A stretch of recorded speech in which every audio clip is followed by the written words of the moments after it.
উপদেষ্টা ডক্টর মোহাম্মদ ইউনুস ইসরায়েলকে হাজার কোটি টাকা সহায়তা দিয়েছেন বলে সম্প্রতি একটি ভিডিও সামাজিক যোগাযোগ মাধ্যমে ভাইরাল হয়েছে, যেখানে দেখা যায় একজন মুফতি মসজিদে দাঁড়িয়ে দাবি করছেন প্রধান উপদেষ্টা ইসরায়েলকে 1000 কোটি টাকা সহায়তা দিয়েছেন, কিন্তু কিসের ভিত্তিতে তিনি এমন দাবি করলেন তা বলেননি। তাই বিষয়টি নিয়ে এবার বিবৃতি দিল প্রধান উপদেষ্টার প্রেস উইং, জানালো আসল ঘটনা। এসআইরা জানাচ্ছেন বিস্তারিত।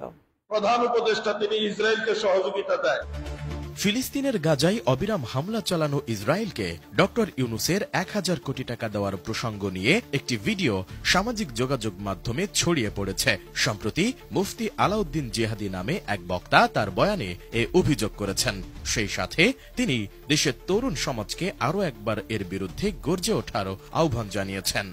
1000 কোটি টাকা, সম্ভবত 1000 কোটি টাকা আমাদের বাংলাদেশের যিনি প্রধান উপদেষ্টা তিনি ইসরায়েলকে সহযোগিতা দেয়। ভিডিওটি ভাইরাল হলে তা প্রধান উপদেষ্টার প্রেস উইং এর নজরে আসে। পরে রোববার দুপুরে প্রেস উইং এর ফ্যাক্ট চেক জানাই তথ্যটি পুরোপুরি ভুয়া। সিএ প্রেস উইং ফ্যাক্টস নামক ভেরিফাইড ফেসবুক পেজে প্রকাশিত বিবৃতিতে বলা হয়েছে, আওয়ামী লীগপন্থী রাজনৈতিক ব্যক্তিরা এটি ছড়িয়ে জনগণকে বিভ্রান্ত করার চেষ্টা করছে।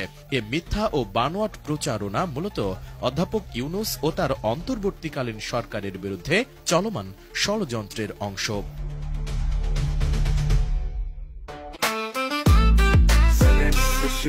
জেনেক্সে শিফট করো, লাইফকে লিফট করো।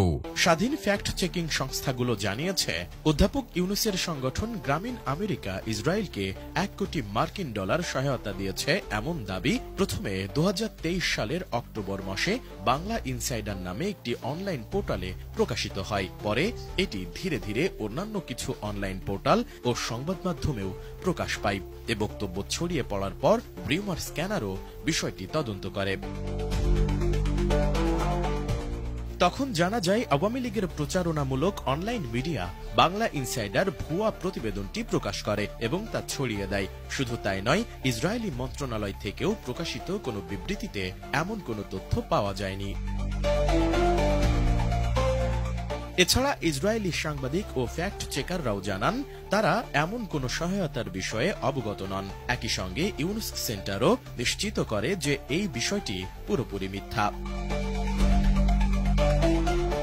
বিবৃতিতে সবশেষ দেশের আলেম সমাজকে উদ্দেশ্য করে বলা হয়, এমন পরিস্থিতিতে দেশের সব আলেম, ওলামা ও দায়িত্বশীল নাগরিকদের বিভ্রান্ত না হওয়া এবং যারা দেশকে অস্থিতিশীল করার অপচেষ্টা চালাচ্ছে তাদের প্রোপাগান্ডার বিরুদ্ধে সোচ্চার থাকার আহ্বান জানায় অন্তর্বর্তীকালীন সরকার।